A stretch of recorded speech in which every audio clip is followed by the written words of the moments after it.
ഇതാണ് കാന്തല്ലൂർ.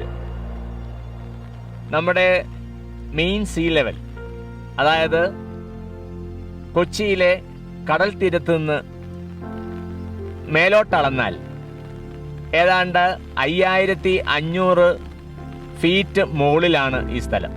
അതാണ് main see level എന്ന് പറയുന്നത്. ഇവിടെ തണുപ്പാണ്.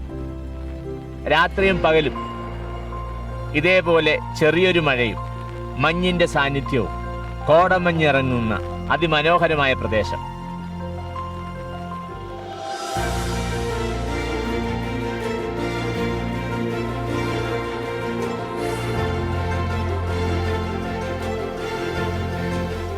മുപ്പത്തിനാല് കൊല്ലം മുമ്പ് ഇവിടെ അടുത്തുള്ള സേക്രഡ് ഹാർട്ട് ഹൈസ്കൂളിൽ ഫിസിക്കൽ അധ്യാപകനായിട്ട് എത്തിയതാണ് ശ്രീ ജോർജ്.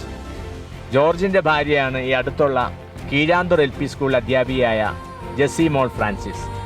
ഇപ്പോൾ നമ്മോടൊപ്പം ഉള്ളത് ജെസിമോൾ ഫ്രാൻസിസ് ആണ്. ജെസിമോൾ ഫ്രാൻസിസിൻ്റെയും ജോർജിൻ്റെയും കഠിനാധ്വാനത്തിൻ്റെ ഫലമാണ് 5 ഏക്കറിൽ മേലെയുള്ള ഈ സ്ഥലത്ത് വൈവിധ്യങ്ങളാർന്ന പഴവർഗ്ഗങ്ങളും ചെടികളും പൂക്കളും അതേപോലെ ദേവദാരു പോലെയുള്ള അതിവിശുദ്ധവും പ്രധാനവുമായ മരങ്ങളും എല്ലാം നട്ടുപിടിപ്പിച്ച് ഒരു ഭൂലോക സ്വർഗമാക്കി മാറ്റിയിരിക്കുന്നു.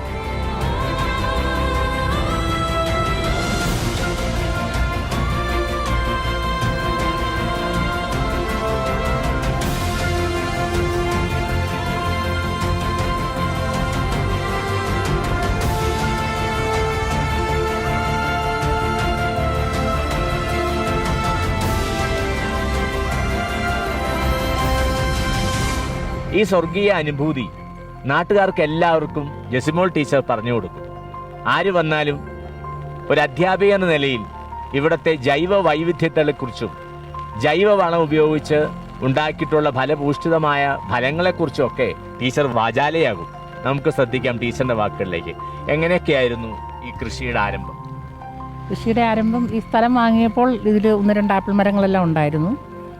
അപ്പോൾ ഭർത്താവ് ഈ കൃഷി ഇവിടെ ആപ്പിൾ വിളയുമെന്നും പറഞ്ഞ് കുറേ ആപ്പിൾ മരങ്ങൾ എല്ലാം നട്ട് അതിൽ കായ ഉണ്ടായി തുടങ്ങി. അങ്ങനെ പ്ലംസ്, തണുപ്പിൽ വളരുന്ന തണുപ്പ് കാലാവസ്ഥയിൽ വളരുന്ന plums, apple, peach, Mexican passion fruit, blackberry, strawberry, raspberry ഇങ്ങനെയുള്ള പല ഐറ്റം തൈകൾ ശേഖരിച്ച് ഇവിടെ ചാണകം എല്ലാവരും ജൈവകൃഷി ചെയ്ത് നട്ട് എല്ലാത്തിലും ഫലം ഉണ്ടായി. അങ്ങനെ ഒരു സംതൃപ്തിയിൽ ഞങ്ങൾ വീണ്ടും പലതരം ചെടികൾ ശേഖരിക്കുകയും അതുപോലെ തന്നെ അത് നട്ട് ജൈവകൃഷി ചെയ്ത് ഫലം അങ്ങനെ ഈ തോട്ടം അറിയപ്പെട്ടു. ദൂരദർശനിലാണ് ആദ്യം ഈ ഇവിടുത്തെ കൃഷിയെപ്പറ്റി ഒരു പ്രോഗ്രാം വരുന്നത്. അത് കണ്ട് ഇവിടെ കാന്തല്ലൂർ ഇങ്ങനെ ആളുകൾ വരാൻ തുടങ്ങി. വീണ്ടും ഇങ്ങനെ ഓരോരോ കൃഷികളും ഇതുമെല്ലാം കാണാൻ വേണ്ടി ആൾക്കാർ വന്ന് അങ്ങനെയാണ് ഈ തോട്ടം അറിയപ്പെട്ടത്.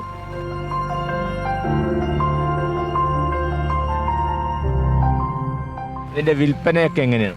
ഇവിടെ വരുന്ന കസ്റ്റമേഴ്സിനും തോട്ടം കാണാൻ വരുന്ന കസ്റ്റമേഴ്സിനും ഇവിടെ സ്റ്റേക്ക് വരുന്നവർക്കുമാണ് നമ്മൾ ഈ പഴങ്ങളൊക്കെ കൊടുക്കുന്നത്. അത് ആവശ്യമായ ഒരു ഓപ്പൺ മാർക്കറ്റ് വില കിട്ടും. മാർക്കറ്റ് വില കിട്ടും. ഓരോ മാർക്കറ്റിലും ഓരോ വിലയാണ്. പക്ഷെ നമ്മളൊരു ന്യായമായ വിലയ്ക്ക് നമ്മൾ ഈ വരുന്ന കസ്റ്റമേഴ്സിനാണ് എല്ലാ പഴങ്ങളും വിൽപ്പന നടത്തുന്നത്. മക്കൾക്ക് ഇതിനോട് താല്പര്യമുണ്ടോ? മക്കൾക്കും താല്പര്യമുണ്ട്. മക്കളൊക്കെ എന്ത് ചെയ്യുന്നു? 2 പേര് IT മേഖലയിലാണ്. മോൻ എൻജിനീയറാണ് അയർലൻഡിൽ. മൂത്ത മോള് IT ആണ്. അവൾ ജർമ്മനിയിലാണ് വർക്ക് ചെയ്യുന്നത്. ഇളയ മോൾ IFS. അവളിപ്പോൾ വെസ്റ്റ് ബംഗാളിലാണ് പോസ്റ്റിംഗ്, ഇന്ത്യൻ ഫോറസ്റ്റ് സർവീസ്. തീർച്ചയായിട്ടും പ്രകൃതിയുടെ ഒരു നായികയായി തന്നെ മാറുകയാണ്. പ്രകൃതിയോടൊപ്പം ചേർന്ന് സമൂഹത്തിന് മാതൃകയാകാൻ ഇക്കാലഘട്ടങ്ങളിൽ കൃഷിയും അതേപോലെയുള്ള ഈ മേഖലകളെല്ലാം റിസോർട്ടുകൾക്ക് വേണ്ടി മാറ്റിവെക്കുമ്പോൾ ജെസി ടീച്ചറും ജോർജ് സാറും തീർച്ചയായിട്ടും കാർഷിക മേഖലയിലേക്ക് ഒരു നാന്ദിയായി സമൂഹത്തിന് മാതൃകയാണ്. Good bye.